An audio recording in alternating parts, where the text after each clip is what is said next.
want to conquer the world, you're gonna need lawyers, right? I'm not a crook. Isn't the universe big enough? Don't run. We are your friends. We come in peace. We come in peace. We come in peace. We come in peace. They came in peace. We come in peace. We come in peace. You heard it up top. Get ready for things to get a little sci-fi and a little B-movie as we do our own attempt at an old-timey serial as we talk Mars Attacks, the 1995 classic, here on Normies Like Us with your hosts, Colin, a.k.a. Rude Gambler. I'm Martian Mike, I guess. And this is President Jake Nicholson. I don't know any of the characters' names, It's so I'm just going to good. deal with that. Right. It's good. It's good. Jacob, you said before we started rolling that we do indeed pod in peace, listeners. We pod in peace. We You pod can in trust peace. us. Just a That's cultural right. misunderstanding. Yeah. We are Yeah, your Mars friends. Attacks. Mars 1996. Yeah, I Tim feel Burton. like maybe I pitched this one because I had memories of enjoying this, just because it was like weird. So it's interesting Yeah. to revisit it. But what about you guys? What's your history with this Mars Attacks? Yeah, well, we're focusing mainly on early Burton, it seems, sort of his best era, most people would argue. This movie, I don't have too much of a history with it. I watched it many years ago. Hadn't really thought about it too much since then, but so it was good to revisit it and see how it held up. And I like this movie despite it being sort of a commercial failure. Colin, Big, how about you? big flop.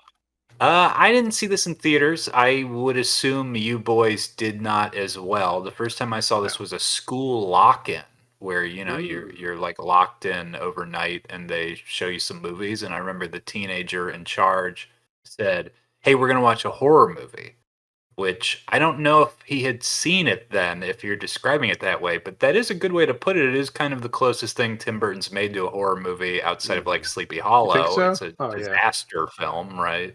Yeah, Sleepy yeah. Hollow, Sweeney Todd. Yeah. You could say as a horror. Beetlejuice. Yeah. Batman No, Returns. It's No. a horror. Yeah, and it's interesting that Um, this came out like a couple months after Independence Day. It's like, Well, that's the thing. I was yeah. thinking a lot about Independence Yeah. Day while watching So this. this movie, of course, was a huge flop, like you said, and not surprising when we can talk about. It's not the most commercial film in the world, and yeah, it did come out the same year as another movie called Independence Day, which is basically this movie played straight. Much more Yeah. successful, and and obviously this movie is sort of an homage to 50s sci-fi, Ed Wood. Obviously, Tim Burton had this obsession with Ed Wood and B movies and schlocky 50s sci-fi, right?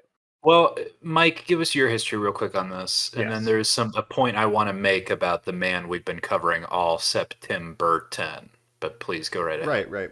Yeah, this was like it's a rental, but it was something that we would just watch semi-frequently. I think I just liked the weird alien guys. I don't know. There's just something about it. It was just off the wall, and I don't know, maybe just ADD brain pilled. Like this movie is kind of like a lot going on. There's too much going on because Jacob just listed off all the inspirations that make it. Something that I haven't pointed out yet about the man we're covering. He was the first of the channel surfer generation. He's the first of the filmmakers that were inspired by watching things on television. Obviously, back in the day, there were like only one or two channels. At this point, kind of cable was being introduced. You were getting a little more. When I said that comment about him saying, "I can't be racist. I used to watch blaxploitation movies."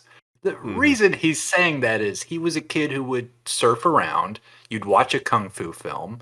You'd watch, Shaft, and then you would turn on Plan 9 from Outer Space, and you would discover these things in a very different way than how filmmakers had to very consciously choose what they were watching in theaters, or like the Spielberg, where it's like, my parents told me we were going to the magic of the movies, which was like a church, and, we saw these old-timey films.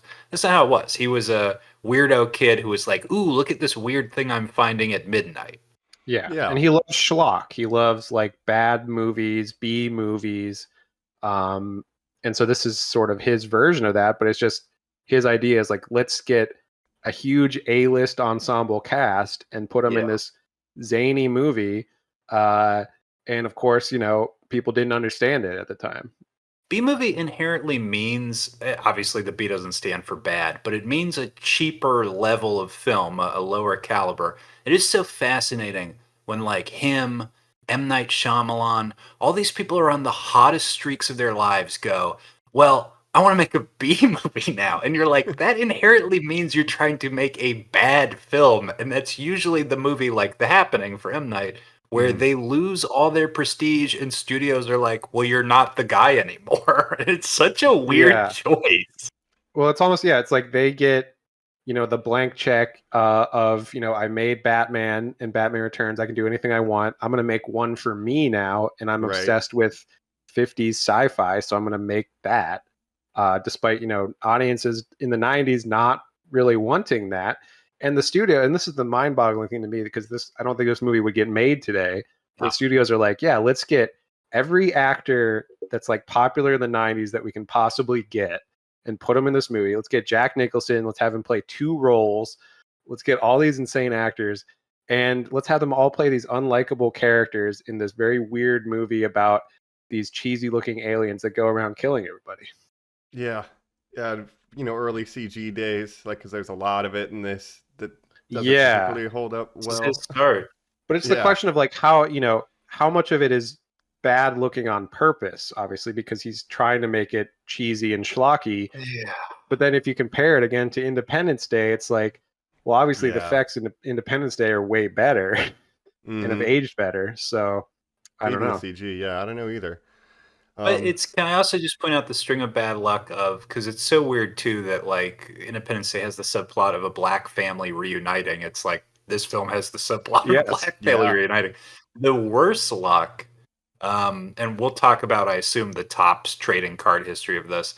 The first film he was attached to direct before this was Dinosaurs Attack, the different Topps trading card, and a little movie called Jurassic Park came out right before that, and he said, you know what, scrap that, instead we'll do this. So really, he was just batting 0 for 2 there. He could not win, it seems like. No, the wave was already breaking. And you got to think this is in production the same time as Independence Day. Like, how do you really know, Yeah, and obviously the aliens had a certain look in the trading card, so he had to be faithful to that. But I'm sure he loved the way these aliens look because they are so cheesy and comical.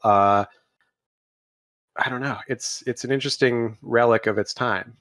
Yeah. Well, let's dig up said relic then and just dive into it, I guess, and talk all things spoilers and out of this world in regards to Mars Attacks. Ack. We're back here on Normies Like Us. We're talking Mars Attacks, the 1995 film with an exclamation point. You don't see many films that have the exclamation point in it. True. I'm trying to think of more examples, actually. Yeah, you had it on the dock. What are other good exclamation point movies? And I can't think of any. Yeah, that is a good question. I mean, obviously, even the title is sort of an homage to Plan 9 from Outer Space, these kind of crazy titles. And I do want to talk a little bit about like Ed Wood and stuff, because obviously Tim Burton was obsessed with Ed Wood, made sort of a biopic about him. And it's the previous film before this was Ed Wood. Right. So he just really had a kinship for Ed Wood, who is this guy who was just determined to make movies despite having no knowledge of how to make a movie or money or anything like that. So Tommy was of his day. Yeah. Yes, he was. Yeah. But I think Tim Burton feels a kinship with him where he's like, he's just going to make what he wants to make and like commercialism be damned and stuff. And I think, Burton saw sort of a kindred spirit in him. I'm weird too, but do you think in his mind he just thinks, well, Ed Wood was unlucky, that whereas I'm super lucky, that's the difference between us? Doesn't he understand what is successful about him is that his films don't look like a piece of shit? Right. I think maybe he's admiring just the general passion of like, regardless of critics, I'm going to do my thing. I think that, and then maybe, excuse me, that him just... I'm being I just taken over turned by into Martian. a pile of green and red bones. Yeah, I'm sorry. Yeah. It's sort of the Mystery Science Theater 3000, the same sort of Yeah. love that they have for those bad movies, despite making fun of them. Like they do sort of have a love for them. And it's, the passion to make movies and make your vision despite having no funding or, skills in movie making and that kind of thing. Well, and doing Ed Wood right before this probably informed the decision to do it this weird. He's like, you know what? Yeah, I'm riding this high. I love Ed Wood for what he's doing, for better or for ill, and I'm going to do it too. Yeah. And again, I think the craziest thing is just that he convinced the studios to give him money to make this and was like, yeah, we'll get Jack Nicholson, we'll get Michael J. Fox and all Glenn these actors. Close and Yeah, Sarah and Jessica Parker. we live in David Zaslav world, which is so horrifying that we're on the fifth tech CEO that's taken over Warner Brothers. But you do forget that Warner Brothers was a studio that had in-house artists, and he was their guy. Right. Mm-hmm. Yeah, And now then- it's like, the algorithm tells us this isn't going to make any money, so. And this definitely would not be on. Well, I don't know. Hasbro's making every toy movie, like we said. Maybe they'll get a crazy idea again. Maybe. No, nowadays they would shoot this whole thing, edit it and everything, and then test it and say, "Oh, this isn't going to make money. Let's scrap it for the tax breaks instead." So that's probably what would happen. TV miniseries reboot coming soon. Yeah, I wouldn't be shocked, honestly. Yeah. There was a game announced that's like a theme park builder, like this year. Oh, sure. Really? I just saw the trailer when I was doing research. I'm like, what is this? Why does this IP have life right now? I couldn't believe it. Look, Tim Burton, he's back, baby. Well, yeah, that's true. Beetlejuice. How are Tax 2 coming out soon? How are we feeling? We're so deep into Sep-Tim-Bur-Ton, our study of this man. We've watched a couple of these films. We're going to end on what we all kind of agree is his nadir next week. Mhm. But as Jacob said, this is the flop. Like, this is the one that kind of broke him. It was his first introduction to CGI. He seemed to end up getting obsessed with it. Now he's quote unquote returned by becoming a normal, going back to his little weirdo self. But watching this, were you guys thinking about him and how we've watched 3 movies in a row of his recently and sort of like just how are you guys feeling about the man, the artist? Well, I will have to say, and it's 4 movies, I guess, if it's Beetlejuice and Beetlejuice, like if you did do a rewatch. Right. And then Batman and Batman Returns. Yeah. It's our 5th film here. Yeah. Yes. And this is his most, like, no breaks, he's just doing his thing, sort of. This feels like a collection of bits, guys. We're getting more bits. Yeah, Interesting. he loves to do bits. That's what I An noticed. interesting point, Mike. It's a collection of bits. It's a large ensemble, obviously, and this is sort of again an homage to the disaster films of the 60s and 70s, of where they would have these huge casts of A-list actors, and they could get these actors to sign on for essentially cameos and guest roles, where they'd shoot maybe a couple days and have a couple scenes, and that's why you're able to get so many A-list talents. So where Earthquake, starring Charlton Heston, our beloved space captain. That's right, Taylor. Who's the guy in the American cut of Godzilla? I can't remember. Oh, Matthew Broderick. Yeah. No. And Mike, I knew that you would like this movie because we get a little Godzilla in this film. Yes. I was like, wait a minute, how did they get the rights? Raymond Burr. They had Raymond Burr in the American Godzilla edit of 54. Oh, sure. He filmed additional scenes for that kind of thing. Yeah. Oh, I didn't know that. Wow, that's crazy. He's like reporting on it. I'm in Tokyo. Holy crap, American people. This is crazy. Like that's all he's doing is in a room with some like Japanese extras. That's funny. But yeah, he was able to get all these, like, first of all, I think what happened, I was looking a little bit about the casting and the making of this movie and everything. He essentially pitched Jack Nicholson on it. And once Jack Nicholson was interested, and at first Jack Nicholson was like, well, what if I played all the characters? Oh my gosh. Tim Burton's like, I like that. I don't know if the studio is going to love that. Well, very Doctor Strange love, if you think about it. Like, obviously, that was sort of the grab there. Yeah. Peter Sellers and everything. And so once Nicholson was attached, then they were able to get like all this other talent, and the studio was just like, okay, yeah, let's go crazy on this thing. Let's get all these big names. Let's get Sarah Jessica Parker. Let's get Michael J. Fox. Let's get Glenn Close. Crazy. Let's I get didn't remember Martin Short at all when he popped Martin up. I was like, Short, fuck Pierce yeah, Brosnan, this is even a young Jack Black, a young great. Yep. Natalie Portman, Mm-hmm. Lucas Haas. Lucas Haas. And then you've got your veterans, the Rod Steigers of the world. Yeah. Yeah. All Even infield. Sylvia Sidney, who plays the grandma, also played the caseworker, if you remember in That's Beetlejuice, right. their Yes. caseworker. Yes. And this Oh, was her yeah. last film role, I believe. Oh, wow. that makes sense.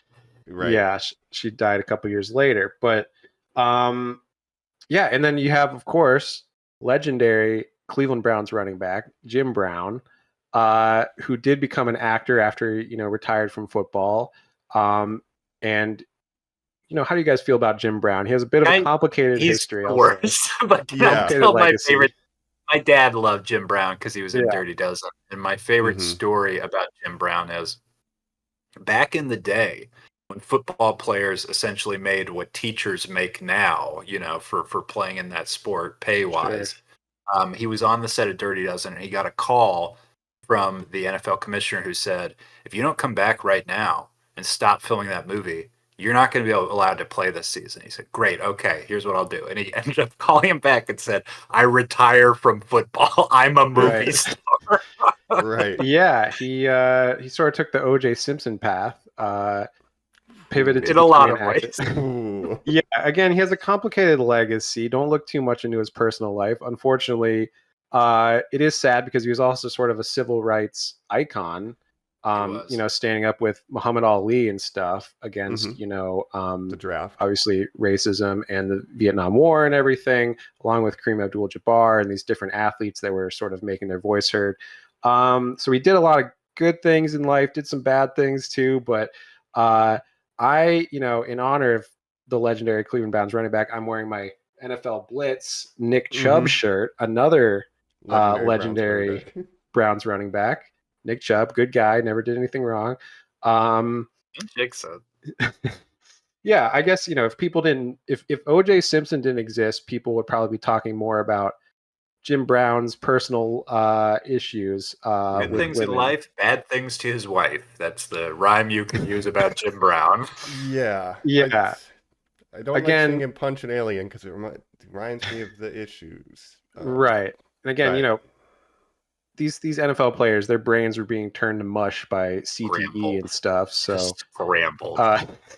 yeah, it's sad, but Complicated personal life, but yeah, the history with the Browns. It's and I forgot he was in this too, so I was like, oh crap, that's right, Jim Brown. It's such the Pharaoh look. He looks like the coolest, baddest motherfucker on the planet in this movie. It's awesome. I like like you the said, Vegas Dirty arc Dozen. the best, I think, in this. Yeah, that whole crew, sure. Danny DeVito, Jenny Rivera. Yeah, I love the Vegas arc. The second Jack Nicholson role. Yeah. Who's the singer? Who's the singer that he says? Tom Jones? Tom Jones. Not Tom unusual. Am I playing crapshoot by myself? Yeah, that's great, but we'll get to it. And it's funny, like you said, Independence Day, very similar plot line where Jim Brown is basically the Will Smith of this movie. Yeah, I'm trying to get back to my family on the East Coast. Got to get to Washington. Right. Got to fight these aliens. Got to punch an alien, which is what Will Smith does in Independence Day. Welcome to Earth. Yeah. So a lot of mirrors there. But yeah, wearing that Egyptian outfit, I mean, insane. Playing a boxer who's, working at a casino to make ends meet, basically an older boxer. Enforcer too. He says to the casino owners, I don't do that no more, which is pretty cool. That's right. Alludes to history. Yeah, talking about the characters in this movie, I mean, I feel like this movie really is a movie about, again, how Tim Burton hates American culture in the 90s and just like the materialism and the crassness of it all. Like all these characters are just like very unlikable and here's stupid. What was wearing thin on me with his aesthetic at this point is that this film seems to be attempting to go for a timelessness sort of thing in that Pierce Brosnan's character is so 50s yuppie coded, right? Which is like that thing that like Tim Burton hates. He wants to rebel against these like sort of like know-it-all assholes or whatever. But then the Lucas Haas character, I mean, I know we've talked about his obsession with Gen X, but like this is 1995. he's essentially dressed like he's in a grunge band. You know what I Yeah. mean? Like Yeah. he's The 90s kid. very 90s. Yeah. Yeah. And Natalie Portman, I think those are the two sort of likable characters in this movie. Jim Brown, you could say as well, but like so many of these characters are so over the top in like their crassness, and it's just a very cynical film, I think, about Well, America. We talked Yeah. about Mhm. Batman Returns feeling very Trump coded and very relevant to politics. This film is incredibly relevant to the Republican Party's current politics, which is like be wrong and double down on being wrong as Yes, much as yes. you possibly can, is basically Yeah. the premise of this entire film. 100%. I mean, you have Pierce Brosnan playing this scientist character who's just constantly wrong, but like you said, just doubling down and saying, after their first attack, he's like, well, what if it was a cultural misunderstanding? What if they didn't mean to kill us, but we did something to offend them? We should try to open a dialogue. And Jack Nicholson as the president, of course.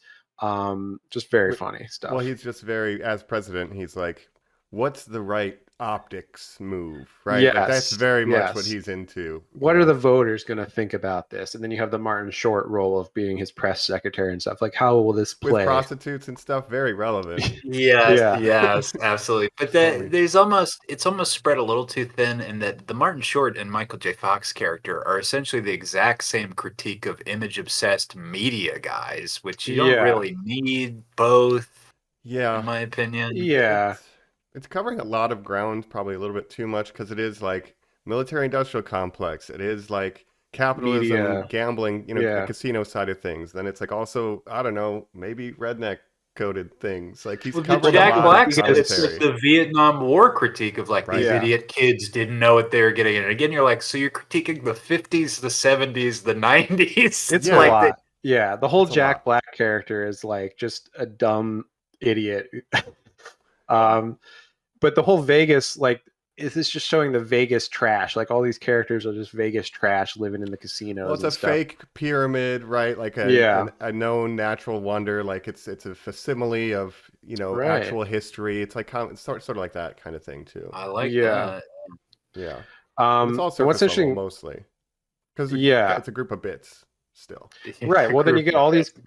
A-list actors to show up for a couple scenes, and then you kill them off, and that's kind of the bit, is that you see Michael J. Fox getting zapped by a Martian. Yeah. I think the Michael J. Fox and the Sarah Jessica Parker part is interesting because it's like there are two sides of the American media where it's like Michael J. Fox sees himself as this very self-important journalist, and then he kind of looks down on Sarah Jessica Parker's role as sort of more like a entertainment Like a daytime TV host person. almost. Yeah. And then you have Pierce Brosnan. We'll talk about the experiments that the aliens do on these characters, which is very funny too. But yeah, man, and the Jack Nicholson president I thought was interesting too, is that he's not just trying to sort of blow them out of the sky in the natural American response of just let's shoot them, which you would think that that's the easy kind of critique of American culture, but he's sort of resistant to his general who's like, we need to blow him out of the sky. And he wants to open a dialogue because he wants to be the figure that brings them together with humans and that kind of There's thing. a massive weakness. I mean, his wife, Glenn Close, is more of the warmonger than he is. That's true. Yeah. Right. And then again, Absolutely. like there's something about it's too on the nose, but she's like changing the Reagan room or whatever, and it's like this is explicitly like we're changing. I don't know what he's saying exactly, but it's like it's almost a metaphor for the changing of policy or history in America. Yeah. I don't know, something like And that. again, he hates Reagan. Tim Burton. She's right. hates Yeah, she's Reagan. redesigning it, and then she's like, well, the aliens can't come in here. Well, they can't use the Roosevelt China or whatever. Yeah. Just at one point. And Yeah. Easy. But again, yeah, you have I think the young characters, the Natalie Portman, the Lucas Mhm. Haas, they're sort of the innocent ones who haven't been corrupted by this culture in some way yet, where Natalie Portman's almost the voice of reason, where she's like, all these adults are acting crazy and stuff. So I think that's interesting too. Right. And then Nicholas Haas is like not into joining the military, and his parents are giving him shit for it. It's like, why can't Right. you just be an idiot too? Yeah. Kid. Yeah. Yeah. I mean, Jack Black is basically like Forrest Gump in this movie, right? Well, this is the first time I ever put together his girlfriend was Christina Applegate. Did you guys realize that? Mm. Same. Yeah, she's Yeah. not in it No. much though, but yeah, big TV Yeah. star at the time. Yeah. That's crazy. I mean, I didn't even recognize Jack Black at first because he's so obviously he's older now. He's much different looking, But different he's so hair thin and in stuff. this, and I never really put together how short he is, honestly. I mean, his girlfriend Mhm. towers over him. Yeah.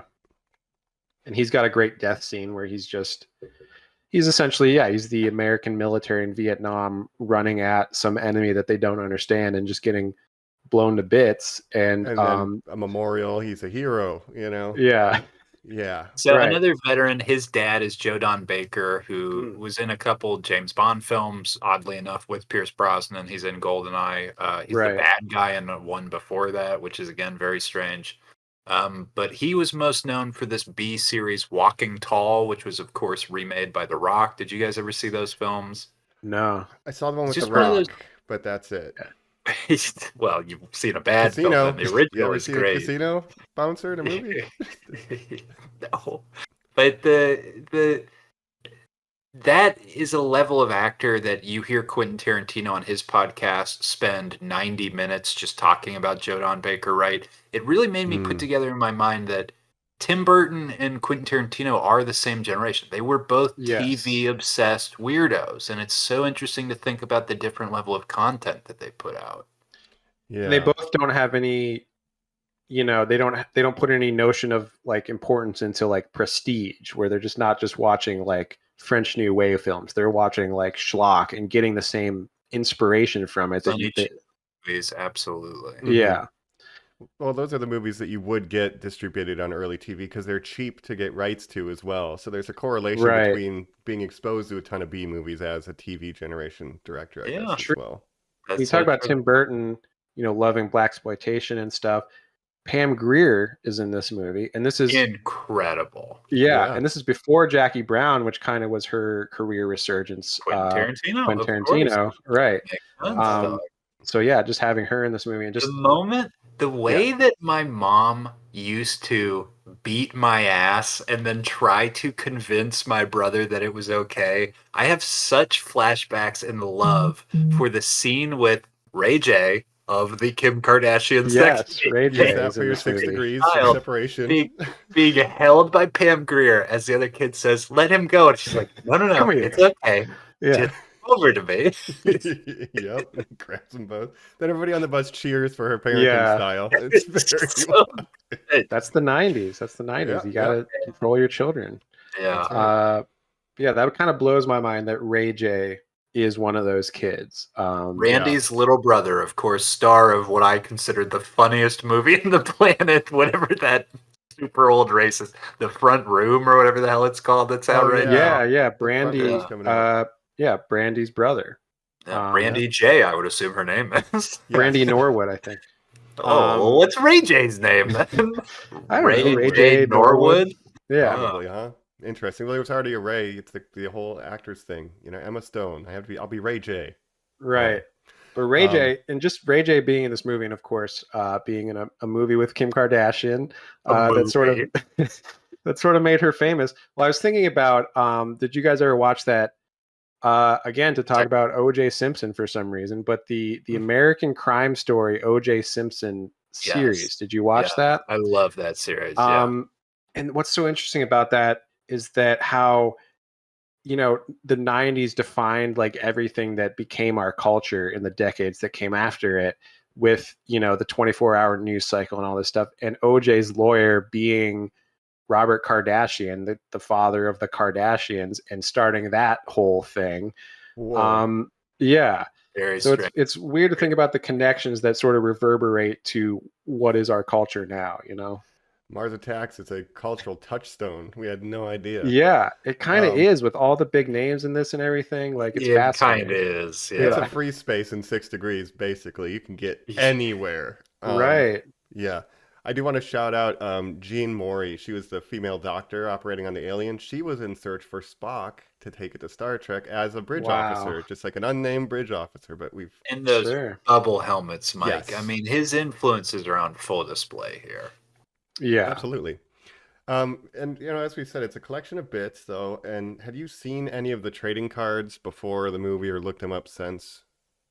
I've looked them up No. since. I was certainly not familiar with Dinosaurs Attack or Mars Attacks as a child. No, but I did look these up, Jacob. Did you look at them at all? No, but I assume the aliens look like the aliens in this movie. They do, and some of the cards are like direct bits. Like burning cows is a card. The dog getting disintegrated sure. is a card. Like there's Wow. direct, like some shots that seem like they're like there's one frame in particular when they're walking through the streets and he points like an alien point. Like that's directly a frame of a card. So there's a lot of these bits that were literally just like, all right, we're gonna do this one and this one Right. and this one, and So that's truly how the Tim movie was Burton constructed. Was just a fan of these cards and was like, yeah, let's make again, it's like No. making a movie about the Cabbage Patch Kids or something. Yes, Oh my that's gosh. great. That is a Bro. great comparison, dog. It's Absolutely. No, yeah, Yeah. and I think he just said, here's going to be my main scenes. That giant robot is in one of them. So I thought it was interesting to see what he picked from. But in the cards, they eventually fly to Mars and blow up the entire planet. The humans win. So that would be a Right, sequel. yeah. They go to Mars. well, and Or but the were, Garbage Pail Kids. Remember the were Garbage you Pail? guys like as obsessed as I was with the whole like hoax of the fucking H.G. Wells, the tripods coming down? Mm. Obviously Orson Welles did Yeah. that big radio broadcast, and just like this obsession we had that Martians would come here and kill all of us. Yeah, flying saucers, Area 51. Mm-hmm. Obviously, X-Files would start in the 90s and become a big Graves. sensation. Yeah. Yeah. Roswell. Yeah. Yeah. We did yeah. have Right. big UFOs. It was like, this weird tail end of like the 50s, kind of energy, right? Do you guys believe in Yeah. aliens? Yes. I say yes, but I don't believe that they're like here. But the universe is too big. No. There has to be some that's life, That's and that intelligent I life believe has in- to. Yes, I agree. I believe in intelligent life as being a possibility somewhere in the universe. I think the odds of are course, in favor of it. Just Yeah, I don't know if can they're we- visiting Earth. Yeah, I did that's see a fun. UFO once, of course. very It was famously. disguised to look like a metal Metal goose, of goose. course. Do we have time to tell the whole story on the pod? It is the Jeez. question. It's a real Yeah. thing. They're disguising their ships to look like metal geese. Yeah. Don't worry about it. But That's one of the cards too. Um, Yeah, the metal goose. Jacob Metal Goose is the name of the card. Yeah, absolutely. right. But yeah, I believe it. But I believe if they came to Earth, they would be like, well, this is a fucking backwater planet. No reason to make contact with these people. Let's just move on and just not bother us. Basically. Pierce Brosnan saying they're intelligent, which means they're enlightened, is such a fascinating point of like. And I know he goes on to say, unlike us humans, we're so savage, we're the most dangerous thing to them. But you have the example right there, then, as you're saying it, of we are the intelligent life on this planet, and we are the farthest thing from peaceful. We destroy each other on a daily basis, let alone, Right. why wouldn't aliens constantly be in conflict with themselves and then with us, I guess, I'd assume. Yeah. That's what's known as the Great Filter, I think. I don't know everything about it, but the idea is like if a civilization can get advanced enough to do space travel, they'll most likely have destroyed themselves with that technology before they can like exit their local galaxy. Right. believe Well, I that. guess the idea if you Okay. Yeah. if you're advanced enough faster than light travel, then I assume by that point you should be enlightened enough that you're not blowing yourself up. You have Well, to by get that point, past the you should get nuclear first war contact. phase. Yeah. Which is a whole Star Trek thing of like we don't make contact with primitive civilizations until they've invented or discovered the warp engine technology, because by that point, if they're not using it for bombs, obviously there's the that episode of Strange New Worlds, our beloved show, that they think that a civilization has created a warp engine when really they created a warp bomb because they're fucked up civilization, and then Captain Pike has to like talk them out of it, right? Yep, with diplomacy. They That's right. disarm. But yeah, But I think once you get to once you get to a post-scarcity Star Trek type society, hopefully we're done having petty squabbles between ourselves. I just think we're always going to be fucking wielding our batless and just like constantly trying to conquer, don't you guys? Yeah. Well, the corporate wars are coming soon, Mike's Right. my OnlyFans, of course. I'll sign up. I'm Jack Black. Get me in there. It all depends if you're a pessimist when it comes to sci-fi in the future or an optimist. And I'd like to be an optimist, but I think I'm probably more of a pessimist or a realist, you might say. Yeah. Ooh, dang. There's no pessimism. There's just realism, and it's not Yeah. good. Probably right. And that's kind of what this movie's on too, because it's like, oh, we're not enlightened, and just the gullibility too. Like, we come in peace. Like, that's famous. Yeah. Like, that's a bit. That's a good bit. Like, Well, that's what's so funny. These aliens, their whole plan just seems to be, we're doing pranks to these humans where we pretend to be in peace and then we just kill them, and that's like a prank to us. Why are they in their little underwear the entire time? Yeah, why do they love to be in Speedos on their spaceships? I have an answer. I think they're just There freaks. is a card called Watching from Mars, where the aliens are hanging out in their Martian dome bubble houses, watching Earth get attacked on TV, and he's got a little Martian cocktail, and he's in his Speedo just hanging out. And it's like, this is what they wear when they're hanging out. I'm shocked to hear that. We've talked in the past about how obviously Tim Burton is an overtly horny director. And again, we have one of the loves of his life in this, Lisa Marie, who we'll again talk about next week as well. But in this is the female alien body disguised thing. alien. Yeah, disguised. Yeah. It's just so. I mean, they do the window wipers while they're watching Christine Applegate have sex. They're getting so horny. I mean, this is an extremely horny movie. Yeah. Like, he's reading a Playboy, and it's like, wait a minute. Right, these aliens are horny. I think my theory is that these aliens are essentially basically the version of like people who just get drunk and then go like cow tipping or something in the rural parts of America. And they're just like fucking around. I think these aliens are just out drinking. They're like, let's go to fucking Earth and like pull some shit, And it's like, let's capture some people and put like their heads on dogs and stuff. It'll be really funny. Like the Moonanites level energy. Yeah. Aqua Teen level That's alien. That's My dad they give me absolutely. that vibe so much. Yes. Yeah. You're conquered. I am. Like, they're just fucking around. Let's just go out in the sticks. We'll do some donuts, Yeah, they're like, this Earth planet sucks. Let's go fuck around in there. Yeah, let's tell them we come in peace and then just kill them all. It's going to be Jack really Nicholson's funny. speech at the end, and I've certainly watched this film a bunch. It's shocking to me how much I forgot the ending. I obviously remembered the record stuff, but I didn't remember that the president died, but the moments beforehand when he says, wasn't this universe like large enough? Like, why did you have to do this? This makes no sense. I mean, this film is about the senselessness of war, I guess. Maybe this is his most political movie. I don't know. He kills Congress. I mean, that's crazy. Well, that's the thing is like the aliens have no motive for invading Earth. That's no stated motive anyways. They're just doing it to do it, basically. And that's what's so interesting. And it's weird. Yeah, I watched this movie when I was younger and I forgot a lot about it, but like the one scene that really stuck out with me was the Lisa Marie Martin Short scene when he takes her into the White House. For some reason, that scene really stuck, and then he bites his hand. The way that she's swinging her arms to attempt to look like a thing that's never swung its arms before, but she's moving at a speed where you're like, obviously she's on some kind of dolly because it's so inhuman. She's like gliding. But she also has this like mannequin tiny micro movements with her body while the arms are swinging so much. It is an incredible performance. She is knocking it out. She's like a robot. Yeah, it's really, really well done. She's very good at that too. Yeah. Chewing the gum. Yeah. That's right. The nitrogen gum.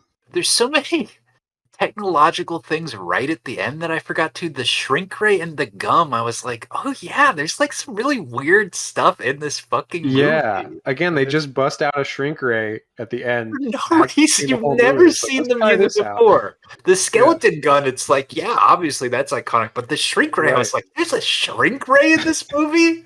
And there's a shrink ray card, I'll have you know.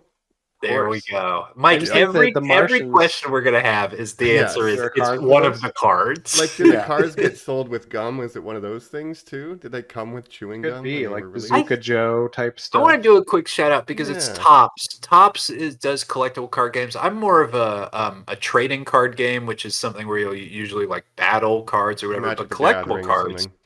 exactly. But collectible, Tops is the number one in the game. Baseball, football, Star Wars, Wars. which to shout out. The Cargo Bay Sure. podcast, our friends who transitioned away from a podcast to mainly more of a Tops review live YouTube show. I'd highly recommend checking their content out if you want to hear a bunch of opinions on the idiocy of Tops and, just scarcity and price inflation and all this. I just find all their comments fucking fascinating about the world of cards. Yeah. I've got my LeBron James rookie card right here. No, I wish I did. Probably worth so much money. Yeah. Yeah. I was never into collecting cards other than like Pokemon cards back in the day, but I do find the hobby of collecting cards, keeping them in like mint condition, keeping them in those plastic things so they don't degrade, and like, if you're an older adult and you kept cards from the 60s or whenever, they could be worth a lot of money, and they were just You're some good. cards you bought at the corner store when you were a kid. You indulge in gambling more than us, I would say, Jacob. You enjoy sports betting. A bit of a I'm not gambler, you could say. Sure, how much of actual casino games and stuff. Mike, your brother, a little more of that end. Mhm. But the closest I get to the buzz of gambling is opening a little card pack with 12 cards in it, rifling through and praying to God I got something rare. Put on That your- is a hit that hits Ripping me. packs. Put on your Hell yeah. latex gloves so you don't get fingerprints on them. Very carefully open them. Absolutely. Grade Do an them, get a unboxing 10 video. out of whatever. Yeah. Yeah, Got a mythic pull, chat. This is a mythic pull. Yeah. Yeah. I mean, mythic pull. Yeah, that's a whole Blue Eyes genre White of Dragon. content though. People who are just ripping packs and like that's where they get their high. It's like, oh shit. Yeah, dude. I get Yeah. it, man. And whenever I hear, shout out to Adam, our past guest in BC. Dude, whenever I hear them go like, God, I opened this pack and I got this fucking alt Obi-Wan Kenobi who's like holding a certain thing the certain way, or they get into the things that they love. This is Adam. Shout out to you, dude, because this is the closest I've ever come to like being like, oh my God, how have I never thought about this?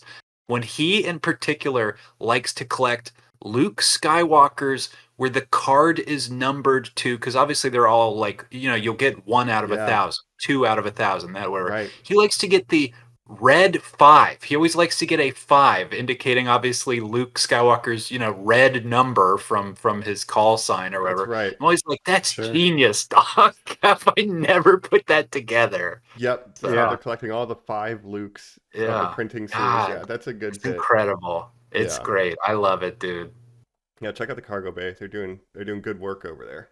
We should Trading send cards. them a pack of Mars Attacks cards to open on air. Open That it. would be Yeah. so fucking cool. We should I got the actually do that. burning cows. Yeah. Yeah, Really yeah. great. Oh, Oh, sent me great. a movie tie-in. I got the Danny DeVito limited. Right. Yeah.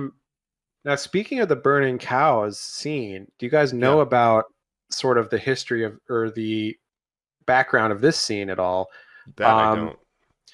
It's really interesting. So obviously the movie opens with this scene where all these, cows that are on fire come down the street. Phil, right? I are guess you the making aliens- barbecue? Is that what that is? Yeah. I guess the aliens set them on fire or something. But this scene, so the screenwriter of this movie, which I wish I had his name on top of my head, but Something gems. yeah, Jem, that's right. The studio was like hated this opening scene. They're like, this cold open, we don't like it. Let's get rid of it. The screenwriter was like, no, this is super important. It needs to have this burning cow scene in the beginning. They basically Part of fought the over lore.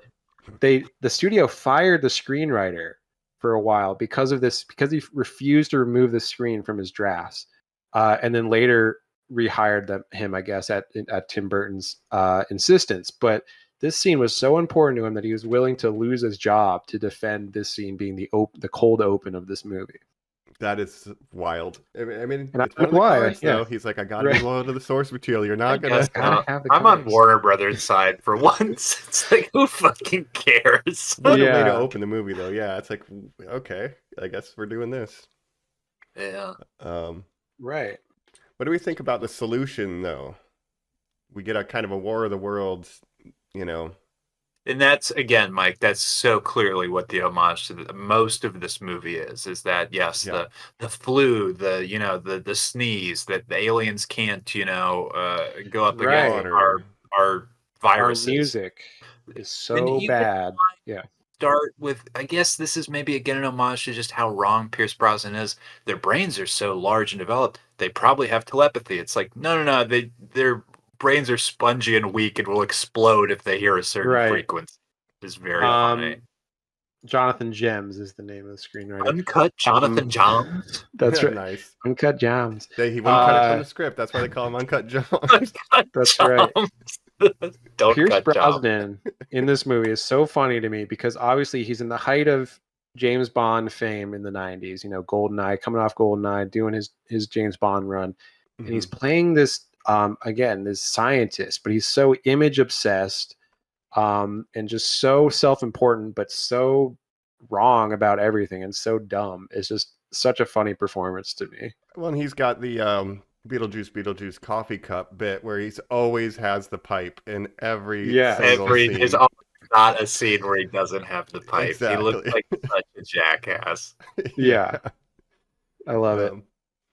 So that's good. Yeah, but I don't know. Like, there's a ton to say. Like, it's a collection of bits. Some of them are better than the others. You got, Yeah, the plot of this movie is really just Mars is attacking. I was literally, before you said that, I was going to say Mars attacks. Mars attacks. The title describes it very well.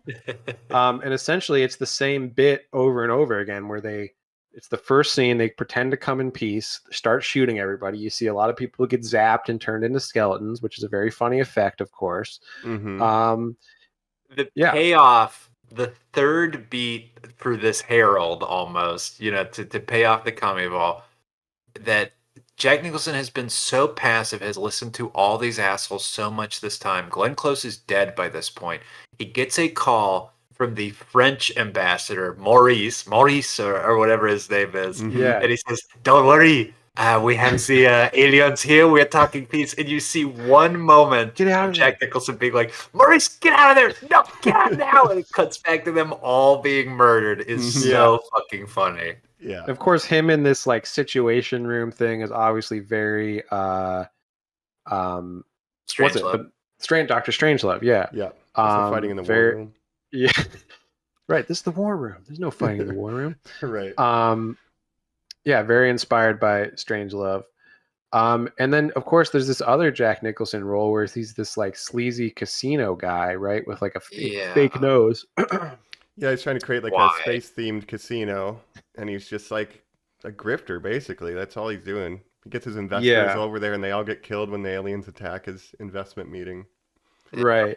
And I guess this is just a remnant of him wanting to play all the roles at first, and Tim Burton's like, well, how about if you play two roles? Jack Nicholson's like, sold. Yep, the two Jakes. And we know how much money he makes for movies. Does it feel like he's putting all in either of these roles? Kind of not really. No. Right? I mean, even as president is like pretty understated in terms of like what you're expecting from a Jack Nicholson. Oh, he's going to play the president. He's going to be like super crazy. I mean, he made the most money he's ever made with Timmy Boy, right. And I think he really looked at him as like, we're good friends. I do you a favor, you do me a favor. And it seems like they had a good relationship. I don't buy that they've spoken to each other or hung out as much as Danny DeVito and him probably have. But it seems like Jack Nicholson was extremely down to be in this movie.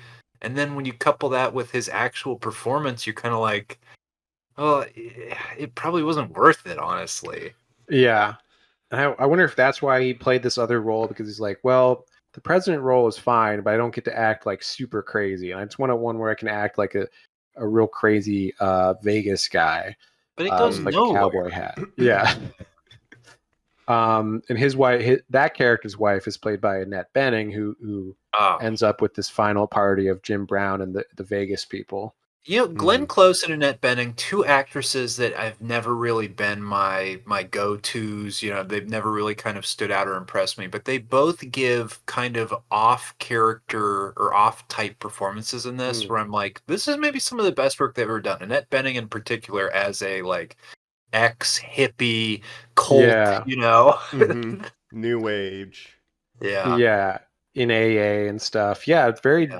different than a normal sort of Annette Bening role where she usually plays more sort of like uptight or like sort of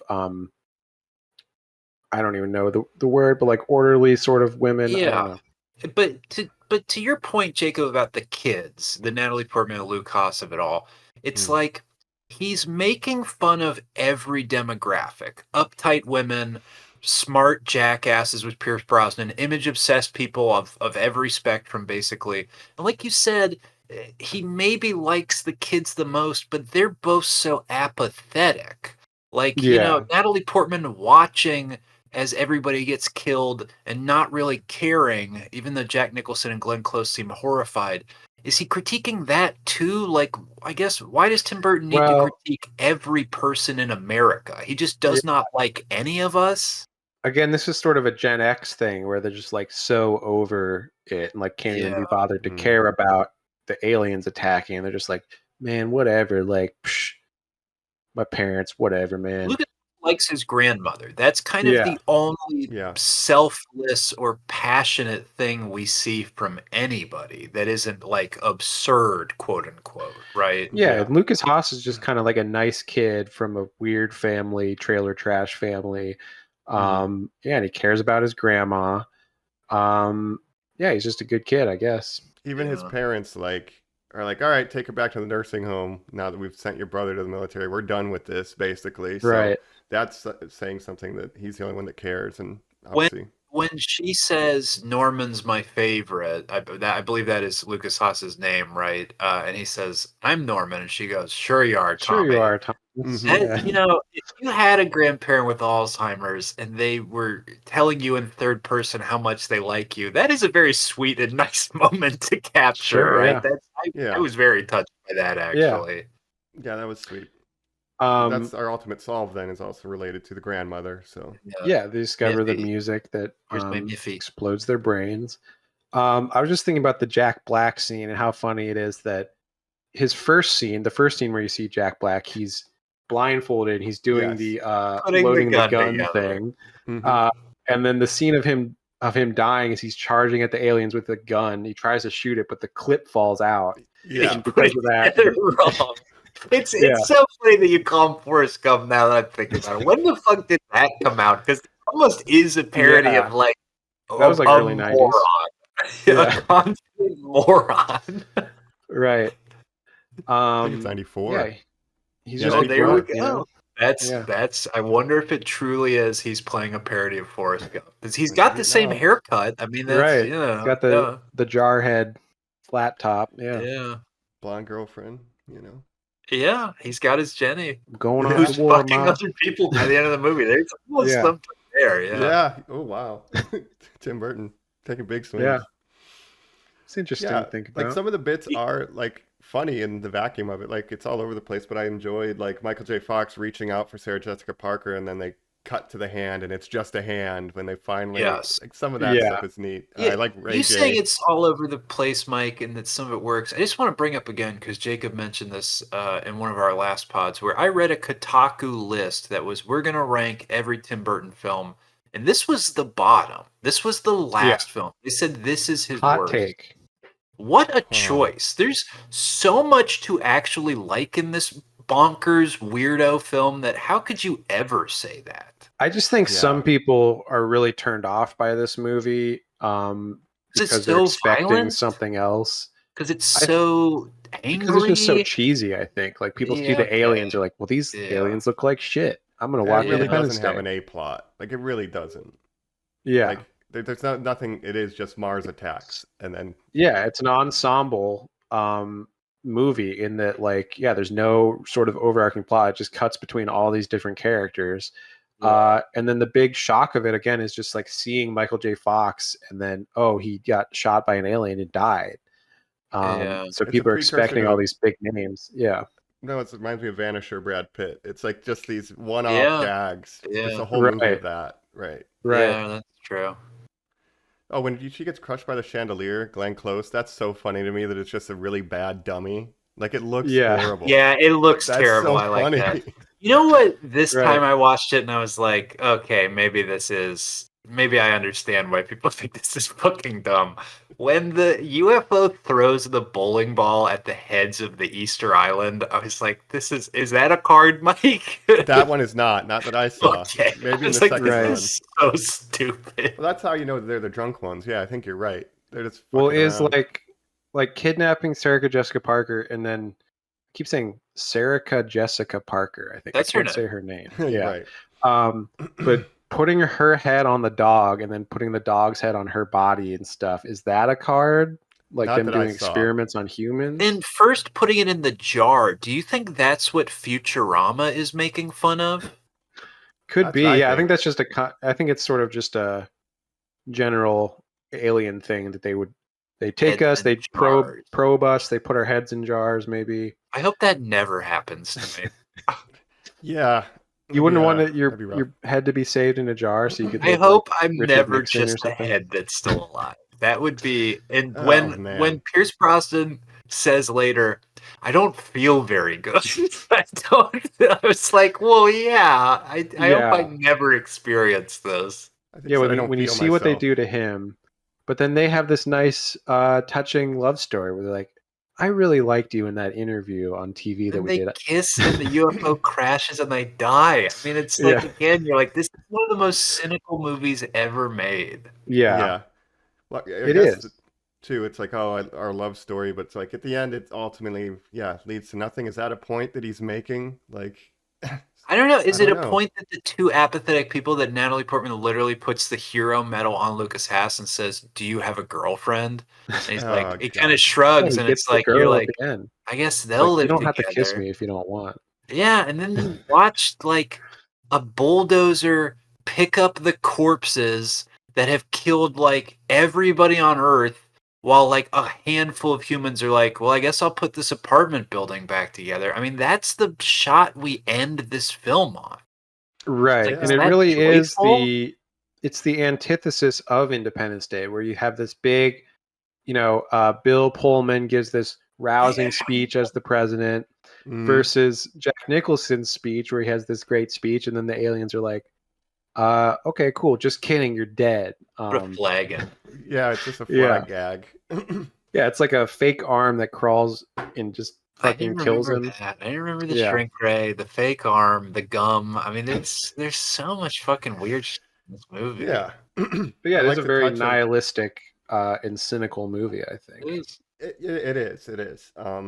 But there's fun to be had. It's definitely not his worst movie. I liked the kids, Ray J and his brother, introduced to the arcade shooting aliens, and then they pick up the ray guns and are like, "Get that president out of Awesome. here!" Like that was. Yeah, what are you Right. doing? Get him out of here! Bah, bah, bah, bah, bah, bah. I want Yeah. that game they're playing. They have an arcade version. They're also playing it at Shooting an home alien. later, which I was like, why did you sneak to the arcade? You own the game. That's close Right. by to the school they were ditching or whatever. Well, they weren't ditching. Um, School was canceled, and their mom didn't know that the aliens That's were right. attacking. That's right. Yeah. Yeah, I don't think you can say it's his worst movie. I don't think his worst movie is anything made before 2001. No. Like, you No. can't say that. Miss Peregrine, fucking Alice in Wonderland. These Willy when Wonka. he is truly at his most soulless, where you just see him as this guy who, again, loves fucking hot women and loves paychecks. For a guy who Yeah. hates yuppies so much, he loves the two things that yuppies were obsessed with. He's such an interesting guy to study. I Mhm. think, yeah, he's in the 2000s, he's sort of sold out, and you can really separate his career. And maybe Planet of the Apes is the movie that like separates the two eras of his career, Yeah. where it's like before that he's making good movies that he really is passionate about, and then in the 2000s and 2010s he's like, yeah, I'll make whatever bullshit that people want me to make. Do you think there's something about him and M. Night Shyamalan both having the most disastrous time of their lives when they both made a Mark Wahlberg movie? Do you think that's like when you're at the point where it's like you don't get to say who the star of your movie is, you just have to choose the quote unquote hottest A-lister, that they're both like, fuck this shit. Who cares anymore? Well, Shyamalan is an Yeah. interesting case, interesting career where he was sort of lauded as like the next Spielberg. He's making, these amazing movies, Signs, Sixth Sense, all these movies. And then he has a couple different career nadirs where it just keeps getting worse. Lady in the Water, The Happening, Avatar, The Last Airbender. It's like you don't think he can go lower, and then he does. And now he's had sort of a career resurgence where people love him again. Just like Timmy. Yeah. Wow. So it is interesting where he's like was seen as like the golden boy of Hollywood, completely, died. His career died for a little bit and basically couldn't get movies financed because people were just like, he became a joke where people are like, oh, what's the twist? Every movie's got to have a twist, but to right? be known, but both of them to be known by like, oh, what's the twist? Or, oh, let me guess, there's going to be black and white stripes in this. I mean, that you can reduce them. But there's something, when you're an artist, it's like you do have a signature. It does mean something to be, your style is so well known. But then what is it that you hit the point where it's like, no, it's too well known. You're a joke now if you even try to do that thing that you're known for. And it's like, but it's like all I have is like the twist or the stripes. It's Right. like, what do you want me to do? This is Well, and then in what the I do. 2000s, it was Tim Burton trying to break out of that, trying different things where it's like Alice in Wonderland doesn't have the aesthetics that you might think it does. No. No. He's trying something different. I don't know what he's trying, but it's not working for me. But like Johnny Depp doesn't look how you think that Johnny Depp would look in a Tim Burton Alice in the Wonderland movie. He looks a little And weird. Dark Shadows, I mean, Dark Shadows is Oh, maybe yeah. the yuppiest movie he makes. It's about a family that's like the Kennedys, and it's Yeah. actually Technicolor, which is so against what his known style was, right? I mean, well, and it's a it's a show from the 60s, right? That That's Tim right. Burton sort of a remake. that he didn't even care about, Yeah. that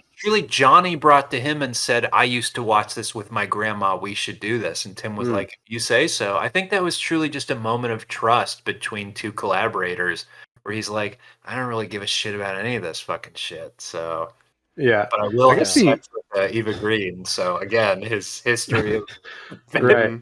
I batting guess the amazing thing is that Johnny Depp isn't in this movie, Mars Attacks, right? yeah. Yeah. Because by Yeah, the this time next he one. had worked with him a bunch of times already. With Weird that Michael Keaton's done in this movie, honestly. yeah, Yeah. That's true. you got Danny DeVito, Yeah. you got Jack Nicholson, two Batman villains. Yeah. And a bit. Danny quite a bit of DeVito- Beetlejuice. Yeah, again, Danny Martin DeVito's Short scene is story. very critiquing the materialism of America, where he's like, "Don't kill me! I'll give you my watch, like it's a Rolex and everything." If you're gonna take over the world, you'll need lawyers. He's not wrong. Yeah, Yeah, it's just probably definitely just his most cynical, and people. But you can't. And I don't. one of his most like Movies about anti-commercial, January where it's 6th. like, Do you think this whole movie is about stopping the steal? Yeah, I mean, They kill Congress. Like it's They about a kill group of Congress. hillbillies that rush Congress and kill them and declare that they're in charge. Do you think this whole movie is about January 6th? probably. I think the similarities with Independence Day is so funny to me. Like, is like Jack Black is like the Randy Quaid in this movie, Yeah. Wow. Yeah. or like, yeah. or And the you whole s- like, family is the Randy Quaid. If aliens come here, will they attack our monuments? Will they understand what monuments are? I don't Yeah, they're gonna think put they their own will. faces on them. Yeah. Yeah. Oh, yeah. The Mount Rushmore bit. Ah, jeez. But they have the cards of like the Golden Gate Bridge, so that was seeded. Like, yeah, I don't know aliens would care about our monuments, really. I don't know, But but Mount Rushmore, I wonder if that was a card where it is their faces on them in the card. I did or not something. see that. But I think there were two printings, and I only looked at the first printing from the '60s, so there might be Well, other we'll ones. see when we're watching live on the cargo bay when we send them a pack Well, of Mars attacks. Attacks cards. Absolutely. I think these cards were just popular like in the '60s because they didn't really have anything else Shit to to do. do. Like kids, like they couldn't play Game Boy or anything, so they're just like, oh yeah, I guess I'll get these fucking trading cards. I don't know. Remember when Paul Winfield, the general, answers the phone and it's wife, and he says, "I get to be the one who Yeah, greets this the is gonna be Martian. great for my It's career. gonna be great." Yeah, Yeah. you're like, what is this? It's Yeah. like, yeah, it's hard to. It's just criticizing everything. It hates America. I think it's just about the senseless nature of conflict, maybe. But Yeah. it has There's also, its moments. sorry, I was gonna say that Uncut Gems, the Mhm. guy who wrote this movie, it's also, if you look on Wikipedia, the only film that Tim Burton uncredited wrote. Apparently, he Co-wrote, also yeah. did some drafts of this as well. So, is the cynicism just all him? Probably, yeah. Yeah, he doesn't like the '90s American culture very No, much. he's quietly the director maybe filled the most with hate. Almost every one of his films is about hating a group of people. Yes. Fucking Edward Scissorhands is about hating the suburbs. Fucking Mhm. Nightmare Before Christmas is about like hating holidays, essentially, right? You're like, okay, that's interesting. Yeah. Well, Tim Burton, he's just an antisocial weirdo that's just like, man, I Yeah. hate like society, He man. just fucks as much as you can imagine. It's Yeah. crazy. Right. Yeah. If you're gonna be a weird little artist, at least you can pull. Yeah. Unlimited God. Poontang is the. I mean, Poontang. my theory with Tim Burton, I don't know anything about him as a young man or anything, but my theory is that he wasn't like super popular like in high school and stuff. Probably didn't get like the girls and stuff. So once he became a famous movie director, he's like, yeah, I'm gonna like try to date every hot actress that I'm in love with that I Why can. wouldn't I? Do you think Yeah. word did get out eventually after he started being like always casting them and stuff? It's like, oh wait, this is also a career move. Hold on, Yeah. maybe I should go date Tim Burton and get some more movie Yeah, roles. it can get me 3 or 4 roles if I do. Yeah. Right. Yeah, Helena Bonham Carter. She was guaranteed. working steady for like We're going to 2 talk about decades. how in the next movie he leaves Lisa Marie because he's shooting a movie with Helena Bonham Carter, and then at the Right. premiere, you're done. I'm with her now. That's crazy. Yeah. Well, Tim Burton. I hate committed relationships. But yeah, you can't trust these Hollywood guys. yeah. No. But I do want to note one more scene that I liked, I guess, before we're getting close to final thoughts, it feels like. Please. I liked little touches of like the bulldozing the White House at the end, and it's like we got to do the speech on the steps, but it's like we have a mariachi band doing the national anthem because it's like that's who's left. I thought that was very funny. Right. Natalie Portman's essentially wearing one of her mother's outfits and kind of like pretending to be an adult. That again also just feels like a critique. All right, well, Yeah. here's your thing, and like, okay, we did it. And you're like, yeah, And- that's the rousing speech, huh? Yeah, If the president and his wife were killed, do you think the daughter would be giving medals out? If all of She Congress inherited was the also presidency. killed, yeah, I guess maybe. She becomes I president. guess.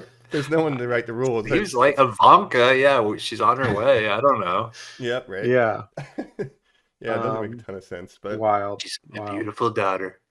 yeah, but I don't know. I like the bit when the kids are like, clean your room, and then just roll the alien out the back of the apartment, and then it cuts to show that the entire back wall is blown out. Like, that's a funny shot, sight gag. Yeah. But I do think it's interesting that Jim Brown is fighting the aliens. He goes down, and then his wife is in Washington, and it's like something happened to him. Like, she can sense it. But then when he does get something's home, wrong. the twist is he gets home, but there's not a shot of the reunion. He just goes Right. into the apartment building, and we end. Yeah, There is a that's great so shot though weird. where he steps on the alien's head, which is a very cool shot, and then it pans up to him. Yeah, but he never is in the just a great same shot reveal. with his family. Yeah. They That don't is pay weird. off the only plot It's like they point in this forgot whole to film movie. that part. Yeah. Instead, the final shot of this film, I know we said all the kind of rebuilding the town. No, it's not unusual, guy. Tell me his fucking name again. Tom Jones. Tom That's Jones right. in Classic nature. lounge singer type guy. And so And he's nature surrounded is by healing. deers and birds, and he's just singing away, and you're like, okay. And a hawk lands on his arm. Like, it's such a weird choice. That's right. Yeah. so just like crazy. yeah, nature is healing is the message. Once all humans are wiped out. the planet will Tom be Jones. okay. Tom Jones also a legendary fucker, so maybe that's Sure, what they yeah. had in common. It's not unusual. Hey, Not hey, unusual Tom, to love you also anymore. love to fuck. Is that the Tim. Carlton Dance song? Yes, it is. Yes, Bring it us is. to Will Dog. Smith Had and a, Independence a Day. There we go. resurgence Yes, with it is, in the dog. '90s with Carlton. Yeah, There we Alfonso go. Ribeiro. Yeah, the Will Smith Independence Day. Um, one other thing I Tom want to say about the Jones. cast. Yeah, Tom Jones. The cast is just so crazy to me. Again, it's like the Poison Adventure or the Towering Inferno. These disaster films of the '70s and stuff that were very popular at the time. But the prescience to even cast Natalie Portman, who was not like she had done Leon the Professional, which was kind of her, I think her first role where she got some acclaim from that. Why Um, isn't this Winona? Is she too old at this point? Maybe, yeah, she 90s, would have been in maybe. her 20s at this point, Yeah. so she's a little bit Okay. older than Natalie. But to get Natalie Portman, like her fourth or fifth film role, like she was in Heat, she was in Leon the Professional, but she really hadn't done too much. This was before her next movie is 3 years later, a little movie called Star Wars Episode One: The Phantom Menace, Wow. in There's if 1999. you I know he's super old now and probably not all the way there, but if you quiz Jack Nicholson even in like 19, well, let's say post Star Wars, like after Phantom Menace and stuff, and you asked Jack Nicholson, "Do you know who Natalie Portman is?" He would definitely say, "Never heard of her." Yeah. Sure. Didn't she play my daughter in a movie? Yeah. No, Not a he wouldn't chance. remember that at all. We were in No, like did 2 I fuck scenes her? together. Yeah. Was he? Oh, yeah. I don't think he remembers. Yeah. I mean, he's too busy like eating Subway sandwiches on boats and stuff at this point. Right, Uh, right. he's living his life. He's like 90 years old. He's just enjoying life until it's over. There's the clip where Jennifer Lawrence wins for I think Winter's Bone or whatever, and she's at the Academy Awards and she's doing an interview, and Jack Nicholson Yes. walks I've by seen her that. and lifts his glasses up, and she says, "Can I help you?" And he says, "Sorry, you look like my future girlfriend." And he's like Oh, 75 years old. Well, You're like, he never stopped. but that seems crazy too, or that moment, because Jennifer Lawrence is like legit starstruck by She's seeing like him. into it. And it was like, What? and then he leaves, and she's like, "That was fucking Jack Nicholson," and it was like Yeah, amazing. I'm probably He's gonna like fuck him 70 years old. Yeah, Right. he still Bucket got list. it. I don't know. What can you say? Yeah. Yeah, he's the Joker, baby. He's the Joker, baby. He's the Joker, baby. I appreciated Natalie Portman getting the pizza brought in on a silver platter. Like, that's very Gen X 90s. I just want pizza, Yeah. It is. Yeah, I don't know. And I mean, this is the Clinton era, I guess. So what? She's supposed to be like Chelsea Clinton, essentially. Yeah, I guess they are supposed to be the Clintons, kind of. Yeah. And is that where we get a little peaceful, like the president is not warmongery? Like, it's like... Yeah. I don't know. Jack Was he Nicholson, warmongering? as the casino gambler owner, says, "I am not a crook." He says the Richard Nixon line. Right. That's true. That's true. Not as the president, as the gambler. He says that. That's like, this movie is insane. Yeah. Yeah, you think you're going to make $1 in this town without swerving around a few rules or something, explicitly. Yeah. He called, like, Yasser Arafat. He has like the board of like Arabian investors or whatever. That's so that's very 90s. It's Yeah, very there's- 90s because the 90s was just about commercializing everything. Like, how can we make money from this? And that's kind of what the late 80s and 90s felt like, where it's just like Las Vegas itself used to be much more adult and sleazy in like the 60s and 70s. And then they're like, okay, in the 90s, they're like, we're going to make this family friendly so that we can sell to families and like make way more money by attracting families and stuff. And make it The overly weird thing about commercialized. the fucking 80s is the 80s was so much of like, yeah, I am selling out, and here's why. And people making the choice of either being a sellout, quote unquote, or not. And the 90s was everybody looking at each other and saying, "What do you mean you haven't sold out yet?" Yeah. Yeah. And this is just hating all of that. Yeah. But the Which casino is so thing, ironic that he would later basically sell out in the 2000s. Yeah. Like 90s was his era of like, man, fuck these sellouts. And then 2000s like, time to sell out, I The think. character, again, Yeah.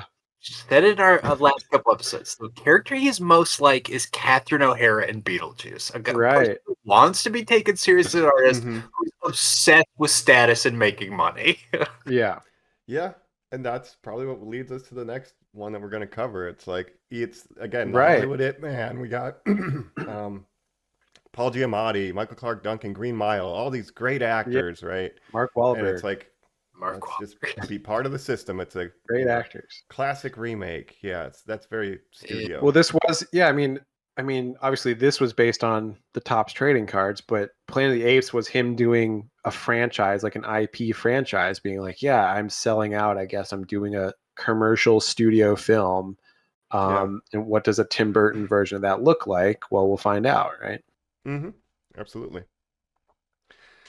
Well, I'm about Marsed out, I think, on my thoughts here. How do you guys feel like it's time to go to final thoughts? Get the final thoughts ray gun fired up here. Absolutely. Ack. Ack.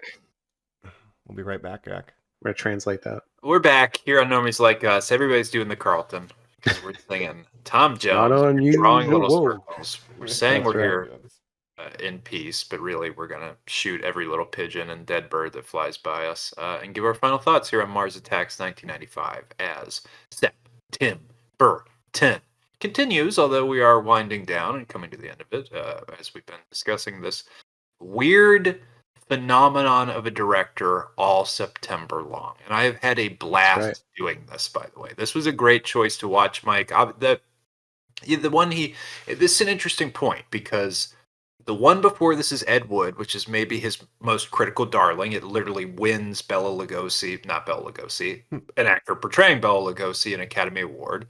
Right. And then after this disaster, he goes small and does a film about weird British character actors getting their heads chopped off called Sleepy Hollow, which we all adore very much. So to choose this one, which is maybe a blind spot, have a lot of people even seen this movie? It's, I think, definitely his maybe least thought about or most forgotten work of like his early era for sure. Yeah. It's not a cult classic by any means. Like it didn't get a second wind at all, right? No. I think it might I don't be think considered that by some people. Like some people really like it still, but it doesn't have sort of the cult following that something like Beetlejuice or Pee-wee's Big Adventure might have. Right. I think you would be embarrassed to bring this up if you said you like B movies. I think you would say Plan 9 from Outer Space. If you said this one, somebody would be like, what do you mean you like the trash parody? It's like, no, like Forbidden Planet. Yeah. Yeah. Yes, that's another good one, dude. Yeah. Mm-hmm. Yeah, it's Barbarella. Yep. Well, just thinking about like the context in which like this came out, and it's like, yeah, again, a big movie called Independence Day came out the same year with the same plot, different tone, obviously, and people loved that movie. It was a huge hit, right? And then you have this weird movie where people probably saw the trailers and were like, what the fuck is this? Like, what the fuck? These aliens? Yeah. Here's my final thought, because specifically about the aliens, I want to point out this. It's interesting that this doesn't work when someone else is so successful with this exact same thought. The aliens and effects in this film were supposed to be stop motion. Now, obviously, Henry Selick has made a film called Tim Burton's A Nightmare Before Christmas at this point, which is a stop motion film.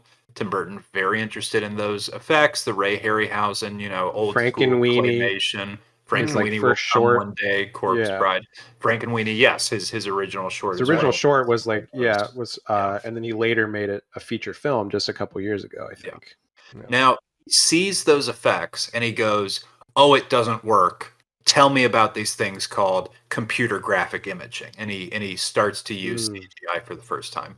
Now, literally at a studio right before this, in a different warehouse, Steven Spielberg is watching miniature stop motion dinosaurs and making the choice to say, actually, I think I'll do CGI, to an incredible effect. And one of my favorite stories of all time, that he's watching it with the guy who does the stop motion, Phil Tippett, who of course did, Mike, thank you for referencing him, the Star Wars, like all the effects, like the board game Chewie plays, like the most incredible stop motion effects of all time. And Phil Tippett has the best quote ever when Steven Spielberg sees the CGI effects and turns to him and says, "Looks like you're out of a job." And Phil Tippett says, "Don't you mean I'm extinct?"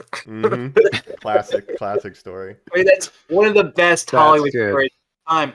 Why does that work and this doesn't? Because there's so many fewer dinosaur shots. There's a lot of CGI. Yeah, the CG in this has not aged particularly well, and I think it's ironic because if they had gone with stop motion, this movie probably would have aged better. Because those stop motion would have looked better. Now, like 90s CGI is really hit or miss, and even early 2000s too, where it's like if you use it sparingly enough, it can work. But like if you're seeing these aliens constantly on screen and they look so bad, it looks like a TV show or The Donkey something. Kong TV show. Or The shot of, I think they repeat it 4 times, and I think it literally must be the same recycled footage, except a different person, of somebody being pulled up into the flying saucer by 2 aliens, basically being walked up the ramp, is such bad CGI. It looks like it's made in a computer, the first Mac, basically. I mean, it looks atrocious. Well, that's the thing. Yeah. It's as an homage to these 50s B movies, stop motion would have aged much better in terms of like, even if it didn't look realistic, like if it was like sort of Jason the Building Argonauts models. skeletons or something. Yeah. Legend of Sinbad, all the Ray Harryhausen stuff. You're 100%. I think it would have aged a lot better. I agree. Like flying saucers, like you can do that, like old school composition. We've been doing that since the 50s. Just build a model of it, rotoscope And it, it can do look- it old school. They look fine, actually. It looks cheap, but the movies were cheap. Yeah. They can should look have leaned into those intentionally techniques. fake. Yeah, like intentionally, like the artifice of it. Mhm. But with the CG, it's a relic of the 90s, not of like the 50s and 60s. So it just looks like bad 90s CG and didn't age well. Yeah. And even Independence Day has CG sequences with the spaceships and stuff that look way better, obviously. So the fact that Independence Day exists really kills this movie too, because it's just a better version of this same plot, like Jacob said. It's right. Yeah. This is just like the weird, cynical version of Independence Day that's just making fun of all its characters. Like if like Will Smith in Independence Day, like you're supposed to be rooting for him, like it doesn't make it's just a totally different tone. He'd Right? be killed like Jack Black and Tim Burton. He would try to do something heroic and be punished for it.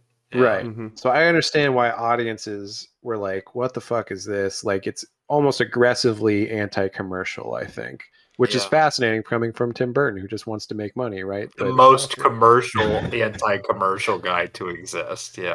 I'm an artist. Pay me for my art.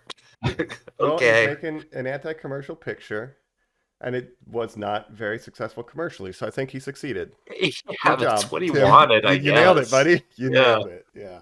And obviously, he would sort of in the 2000s double down on like this CG with Charlie and the Chocolate Factory and all these different movies, and now he's back to Beetlejuice. We're bringing back practical effects and stuff. That's a big marketing draw of the movie. Oh man. So it's like he's come full circle where now he's like rejecting the CG and being like, no, practical effects is where You know it's what we've at. never said about him though? He does have the best title sequences of any director we've ever covered. When the UFOs come in on the Warner Brothers logo and then it just has the weird, creepy, white thin lines, Tim Burton, like it's scribbled, like that looks awesome. Yeah. I do like his title sequences. Right. Of course, Danny Elfman did the music. Did Danny Elfman score this one too? Nice. It's fine. It doesn't really stand out in my opinion. Yeah. Not compared to like Beetlejuice and Batman. No, Batman. Yeah. Yeah. High highs. I wish there was a version with practical effects though, like shitty models. You could do like a rubber mask little. They built one alien for Jim Brown to step on, and that's the only practical one in the entire movie. You're right. Yeah. And even I think maybe that's why the Lisa Marie scene stands out to me so much, because it's not just like a CG alien. Like obviously when she takes off the disguise or whatever. But when she gets the jaw ripped open in that CG, I just kept thinking, Terminator just do exists. makeup. Terminator's. I mean, any of it. Like this, it looks like it's glued onto her. It looks fucking Yeah. horrible. And like they Yeah. must have just spent like almost the entire budget on getting all these A-list actors, because like Yeah. the difference between seeing all these big names and then seeing these really cheap looking effects, it's like where that must have been where the budget was spent, right? Yeah, I guess. Yeah. I didn't research what studio did the CG, but like you can't go out there when Jurassic Park exists unless it's intentional. Which There's that's the no other way it's theory. ILM. There's not No. a Right. chance. I don't think so. No way, but you Yeah. can't No, I put don't out think. this type of use a But yeah, sports and suit, again, can't put out this Independence kind of Day, tape. Yeah.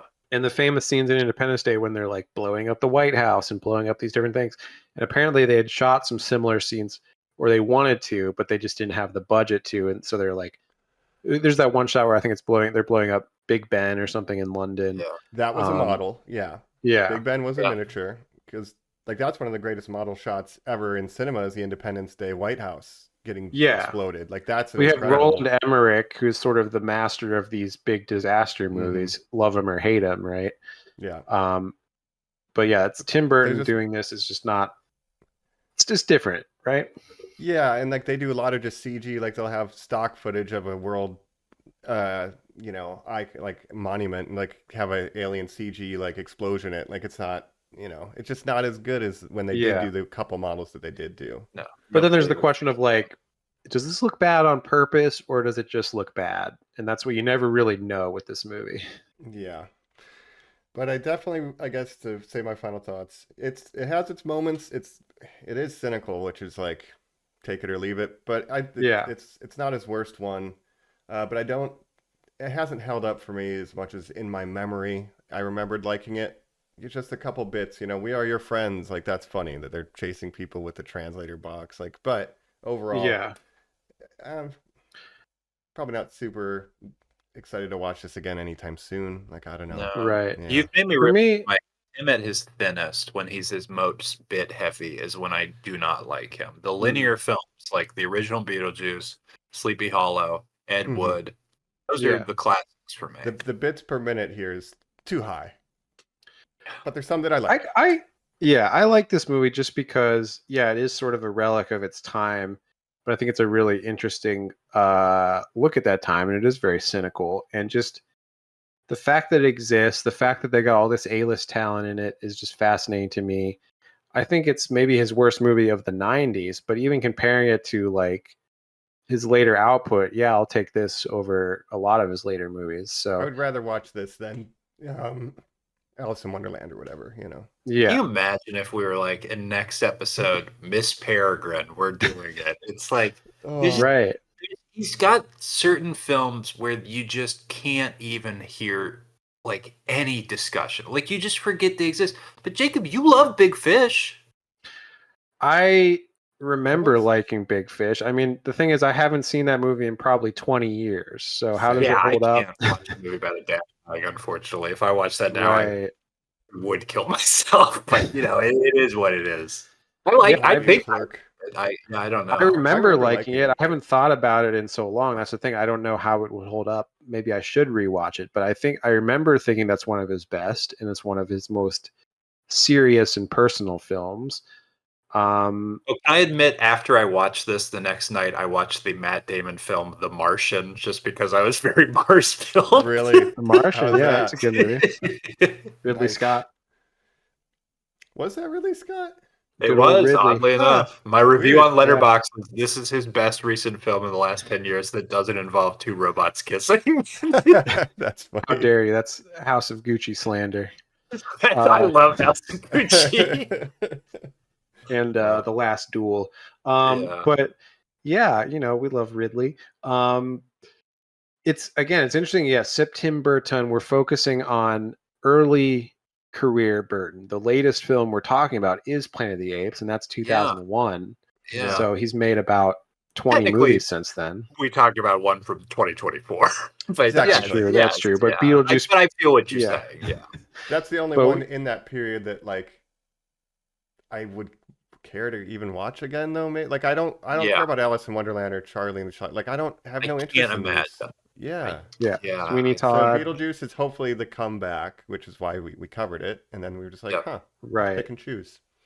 Which I'm glad we're Big picking and Fish. choosing rather than doing his Big entire Fish. catalog. Now would I go can't crazy. stop thinking about Big Fish. I mean, he did sort of, Sleepy Hollow, Big Fish, Corpse Bride.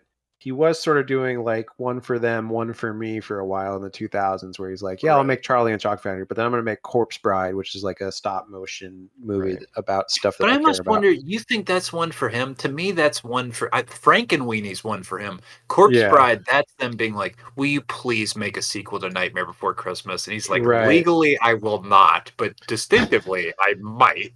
Look, you don't understand that movie from the early 90s. Emo kids in the 2000s fucking love this movie. Yeah. You got to make something similar. Please. Yeah. Hot true. Topic needs merch. And he's like, Yeah. I'll do it. All right. Right. That's true. And that one never had the same success or like cultural resonance as If Nightmare you Before Christmas. go into a Hot Topic right now, Jacob, do you think there's any Mars Attacks merch? There's no fucking way, right? No. Probably not. Spencer's Probably not. Gifts would have like a Mars Yeah. Attacks like Glow in the dark bust of poster. a hot woman, yes, or like a black light poster, Mike, and I'd be Yeah. like, "What the fuck? Why do you have this?" Yeah. I mean, I let guess us know if you the have Mars design Attacks of the design of the aliens is like the only thing that would be like considered iconic, I guess, and that's even just from the trading cards too. So Right. I mean, there definitely was a shirt made that had an alien and had "ok" in quotes that had to exist. Yeah. Yeah, it just didn't definitely. Right. sell. Definitely. But Hot Topic, I mean, he's the king of that place, and I feel like even they would be like, "We're good on Mars Attacks, We're thank you." yeah, I guess to draw it's his this forgotten line, 90s film. Yeah. exactly. Yeah, it's him at his most genre, and like the cynical line in this one, they disintegrate a golden retriever, and in Independence Day, the golden retriever survives a big explosion at the last minute. So Right. that's pretty much these two movies' tone in a nutshell. That is a perfect equivalency, Mike. You're absolutely Even right. the Thank again you. the Randy Quaid, Jack Black, Randy Quaid, a Trailer hillbilly Park that Hero. Yep. basically does a suicide run, but is a hero, and then Well, he Jack basically Black does a does suicide stuff. run that's a complete failure. Mhm. Yeah. Well, Independence Day basically has the final scene of Strange Love. Meanwhile, this Yeah, where he's film on the is bomb. Strange Love. Yeah, Yeah. it's like it's interesting that both the films were so heavily inspired by that. Yeah. Oh, jeez. Yeah, Well, I don't know. There's something to this movie. There's something here. I like what Jacob said about it's timeless because of its 90s-ness. If you haven't seen this, strong recommend. I'm not saying it's good. It's just so weird. I would urge you to watch it. Yeah. It's like social archaeology for the 90s. Like if you want to get a snapshot of that, Right. every actor Watch and every this. topic. Yeah. Watch the Flintstones movies from the 90s with John Goodman. Literal archaeology. Yeah. That is pretty not what 90s. I was expecting. I thought you were going to say, listen to Pearl Jam Nirvana. You said, watch the 90s Flintstone live action film. Okay. Yeah. Only start with Viva They're Rock great. Vegas. Rock Go Vegas, backwards. yeah. They replaced in man. the second one. They replaced John Goodman with Mark Addy, who would go on to be Robert Baratheon in Game of Thrones. So Oh, that's there you right. Oh, I'm Oh. so fat. yeah. I love hunting. But All right. look, if you love the 90s, if you love lost or forgotten relics from the 90s, check out Mars Attacks. An interesting little picture, right? Yeah. Yeah. Strap on a fanny pack, order up a pizza, Yeah. throw it on, I guess. Listen Good to some pick. Pearl Jam, sure. We appreciate this. And again, we appreciate doing Sep-Tim-Bur-Ton all month long. Normies, if you've been listening, hit us up at normies_like_us. Give us your rankings. I know that Jacob's going to end this with a letterbox ranking of Tim Burton films. I know that, that Guess I have to, yeah. people Mhm. people will. I mean, I feel very minded towards the guy right now. I'm trying to find everything he kind of has on streaming to stick with him. He's a dirty little freaky weirdo who likes to fuck and is mad that people don't respect him when he seems to be one of the most respected artists of the 20th century. I don't understand this Yeah. chip on your shoulder. I would honestly say he has too much or undeserved respect at times. So Yes. people, Mhm. yeah, just be happy with what you Yeah. have, my guy. Yeah. But I don't know. Yes. Can I He's end it fine. on? Can I ask one more question? Do you guys like Pee Wee? I like I was Pee-wee's Big never a Adventure. Pee Wee guy. I liked it when I was younger, or I thought it was, interesting. I mean, it's so much of that character is making fun of the 50s. You kind of get why Tim gelled with it, right? Yeah, but so much of culture in the 80s and 90s was making fun of the 50s, and now here in the 2020s, where we have nostalgia for these 80s properties that were making fun of the 50s. So it's all like it's Yeah. just cyclical, I guess. That's so weird. Yeah. Yeah, Everything it all comes repeats. back to the Cold War. No, I don't know. Yeah. That's a topic We for another hate time. Russia on this Yeah. podcast. So. Right. All right. As I said, hit us up at Normies_like_us. Let us know your rankings. Let us know if you're watching along. Let us know if you've seen Mars Attacks, and rate, review, subscribe. Helps us out a lot. Check us out on our YouTube. And if we've That's got right. nothing else, I'll just give you all a healthy ack and say we've been your hosts. Ack. This is Marza Colin. Nice. Just Martian Mike, come in peace.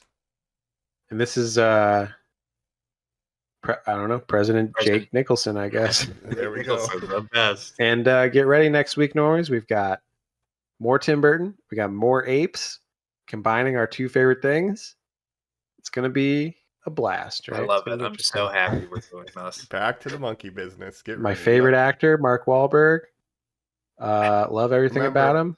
Ape shall never kill Abe. Remember that, okay? Wow. Yeah. Wow. Catch you next time for that. Bye. Bye. Ack. Ack.